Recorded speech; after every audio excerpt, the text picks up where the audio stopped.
Γιώργο μου, το ξέρω ότι μ' ακούς. Τώρα πάρε ένα κομμάτι μου απλά για να τα ακούς. Απ' τα πάθη της καρδιάς μου είναι λοιπόν γραμμένο, και από τη φαμίλια σου λοιπόν αφιερωμένο. Ήσουν ένα καλό παιδί, μα κάποιοι σε ζηλεύανε και έτσι το κανονίσαν. Σε φέρετρο σε φέρανε. Είναι πουτάνα η ζωή, το ξέρω ναι καλά, και παίρνει έτσι άδικα τα καλύτερα παιδιά. Είμαστε εδώ για σένα, τραγουδάμε.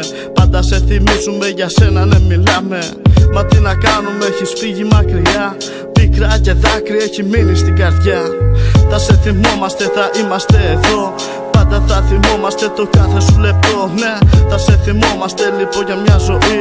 Και πάρε το κομμάτι τώρα μέσα από την ψυχή. Ναι, θα σε θυμόμαστε, θα είμαστε εδώ. Πάντα θα θυμόμαστε το κάθε σου λεπτό. Ναι, θα σε θυμόμαστε λοιπόν για μια ζωή. Και πάρε το κομμάτι τώρα μέσα από την ψυχή.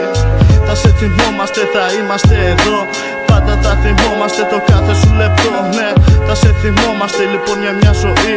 Και πάρε το κομμάτι τώρα μέσα από την ψυχή. Θέλω κουράγιο να δίνεις στη μητέρα. Θέλω κουράγιο να δίνεις στον πατέρα, που τόσα χρόνια έκαναν υπομονή να μεγαλώσει ναι το μικρό του στο παιδί. Είχες όνειρα πολλά, μα πήγανε χαμένα. Κάποιος σου τα κλέψε, ήταν απεγνωσμένα. Ήσουν η παρέα μας, ήσουν αλάνι. Ήσουν όμορφο παιδό, μα και παιδί τζιμάνι. Η μέρα μας ξημέρωσε, ήταν βαμμένη μέμα. Τα χέρια μας ποτίσαμε με το δικό σου αίμα. 17 τα έτη σου και φίδια η κολλητή σου. Κι είστε ένας από αυτούς να κλέψει την ψυχή σου. Είμαστε εδώ και για σένα τραγουδάμε.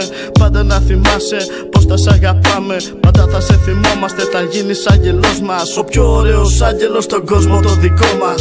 Θα σε θυμόμαστε, θα είμαστε εδώ. Πάντα θα θυμόμαστε το κάθε σου λεπτό. Ναι, θα σε θυμόμαστε λοιπόν για μια ζωή. Και πάρε το κομμάτι τώρα μέσα από την ψυχή. Ναι, θα σε θυμόμαστε, θα είμαστε εδώ. Πάντα θα θυμόμαστε το κάθε σου λεπτό. Ναι, θα σε θυμόμαστε λοιπόν για μια ζωή. Και πάρε το κομμάτι τώρα μέσα από την ψυχή.